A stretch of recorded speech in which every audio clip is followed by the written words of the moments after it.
प्रिय विद्यार्थियों, आज हम भूगोल विषय में बीए पार्ट फर्स्ट में जो हमारा पेपर सेकंड है, उसमें जो आज का टॉपिक है मरुस्थलीकरण। मरुस्थलीकरण का अध्ययन करेंगे। मरुस्थल का शाब्दिक अर्थ है मृत भूखंड। यह एक अत्यंत नाजुक एवं परिवर्तनशील पारिस्थितिक तंत्र है।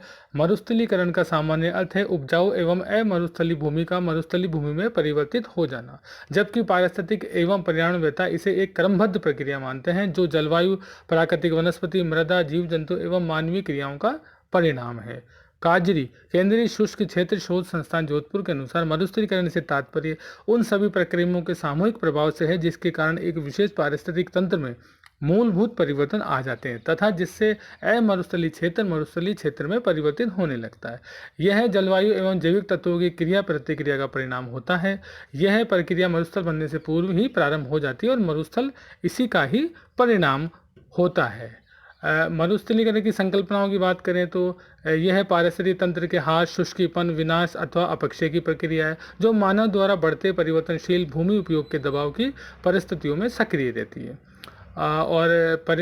इसका जो मेन कारण है सूक्ष्म वाष्पोत्सर्जन वृष्टि से बहुत ज़्यादा बढ़ जाता है और भूमि के जैविक शाक के उत्पादन कम हो जाते हैं और भूमि बंजर हो जाती है। और शुष्क और अर्धशुष्क परिस्थितियों में पारिस्थितिक तंत्र के पुनः स्वास्थ्य लाभ की प्रक्रिया अति व्यापित उपयोग के कारण क्षीण हो जाती है। इस प्रकार मरुस्थलीकरण मानव निर्मित प्रक्रिया है।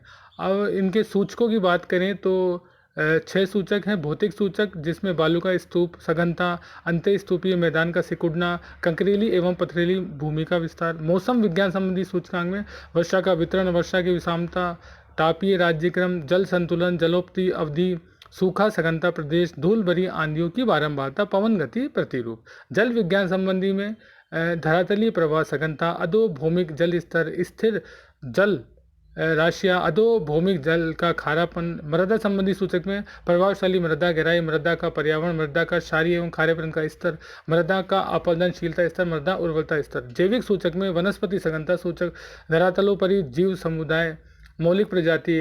मानवीय सूचक में अति पशुचारण, जनसंख्या वृद्धि और वनों की कटाई मुख्य है। संसार के प्रमुख मरुस्थल की बात करें तो वर्तमान समय में विश्व का लगभग 20% भाग मरुस्थलों, अर्ध मरुस्थलों के रूप में फैला हुआ है। विश्व में मरुस्थलों का विस्तार क्रम से यूरोप के 2%, एशिया के 31%, अमेरिका के 19%, अफ्रीका के 34% तथा ऑस्ट्रेलिया के 75% भाग पर है। अफ्रीका का सहारा मरुस्थल अपना विस्तार निरंतर कर रहा है जिसके कारण आगामी कुछ वर्षों में सहारा मरुस्थल का आकार 20% तक बढ़ जाएगा। और मरुस्थलों को हम 3 भागों में बांट सकते हैं। अति शुष्क मरुस्थल जिसमें अफ्रीका का सहारा, अमेरिका का सोनोरान मोजेब मरुस्थल। शुष्क मरुस्थल में अफ्रीका का सोहेल, मैक्सिको का चिहू वाहुनान, चीन के गोबी और सामो मरुस्थल। अर्ध शुष्क में अफ्रीका का कालाहारी, संयुक्त राज्य अमेरिका के मैदान। अब हम मरुस्थलीकरण के कारण की बात करें तो अनियंत्रण पशुचारण, मानव द्वारा वनस्पति का निर्ममता से उन्मूलन, वायु अपरदन एवं स्थानांतरण द्वारा विस्तार, भूमिगत जल स्तर में निरंतर गिरावट, न्यून वर्षा के कारण सूखा, मरुस्थलीय प्रदेश में जनसंख्या वृद्धि, कृषि भूमि में लगातार एक ही फसल का बोना, मृदा की लवणता आदि।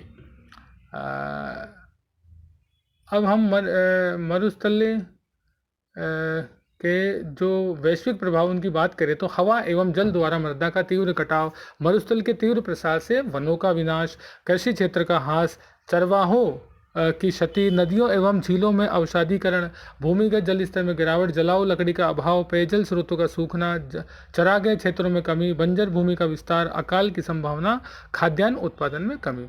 इसके मरुस्थलीकरण को रोकने के उपायों की बात करें तो वृक्षों के कटाव को रोकना, वृक्षारोपण खुली जगहों पर करना, भूमि दक्ष भूमि प्रबंधन करना, नियंत्रित पशुचारण, ईंधन के वैकल्पिक स्रोतों को काम में लेना, जल प्रबंधन, संरक्षण शिक्षा, मरुस्थलीय जलवायु के अनुकूल वृक्ष लगाना, पर्वतमालाओं के अंतरालों में पादप सुरक्षा पट्टियां स्थापित की जानी चाहिए, फव्वारों द्वारा सिंचाई करके मरुभूमि विस्तार को रोकना, वायु प्रवाह की दिशा में लंबवत धारीदार फसल लगाई जानी चाहिए। राष्ट्रीय राजमार्ग के दोनों ओर सघन वृक्षारोपण, बालू का स्तूप स्थायीकरण वृक्ष लगाकर किए जाए, अव्यवस्थित पत्थरों की खदानों को रोकना, कृषि व्यवस्था में परिवर्तन, जल ग्रहण विकास कार्यक्रम को लागू करना। इसके अलावा सामाजिक वानिकी, कृषि वानिकी, वन खेती के द्वारा रेतीली बंजर भूमि का उपयोग किया जाना चाहिए। धन्यवाद।